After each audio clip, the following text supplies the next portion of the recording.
ঝলমলে হীরার প্রদর্শনী দেখতে ভিড় জমিয়েছেন বিশ্বের বিভিন্ন প্রান্তের মানুষ। স্থানীয় সময় মঙ্গলবার আবুধাবির বাসাম ফ্রেইহা আর্ট ফাউন্ডেশনে সোথেবিসের উদ্যোগে 2 দিন ব্যাপী এই আয়োজন করা হয়। এতে 12,000 কোটি টাকার বেশি মূল্যের 8টি হীরা সংগ্রহের প্রদর্শনীও করা হয়।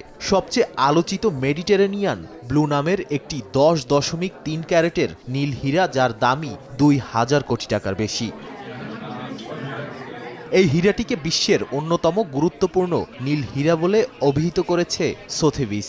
হীরাটির কাটিংও করা হয়েছে সুদক্ষভাবে। প্রদর্শনীতে থাকা মোট 8টি হীরার সম্মিলিত ওজন 700 ক্যারেটের বেশি। সোথেবিসের উত্তর আমেরিকা, ইউরোপ ও মধ্যপ্রাচ্য অঞ্চলের প্রধান কুইক ব্রুনিং জানান, আবুধাবিতে হীরার সংগ্রাহক ও ব্যবসায়ীদের আগ্রহ বিবেচনায় এখানে আয়োজনটি করা হয়েছে। এই হীরাগুলো সাধারণ নয়, প্রতিটি এক কথায় অনন্য।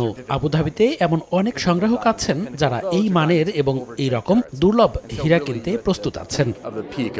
প্রদর্শনীটি চলবে 9 এপ্রিল পর্যন্ত। এরপর 13 মে সুইজারল্যান্ডের জেনেভায় অনুষ্ঠিত হবে মেডিটেরেনিয়ান ব্লুর নিলাম। পৃথিবীতে বিরল এই রত্নগুলো শুধু মূল্যবানই নয়, ইতিহাসেরও অংশ, যার নিলামে শুধু টাকা নয়, পাওয়া যাবে এর কদরও। নাদিম মারজান, সময় সংবাদ।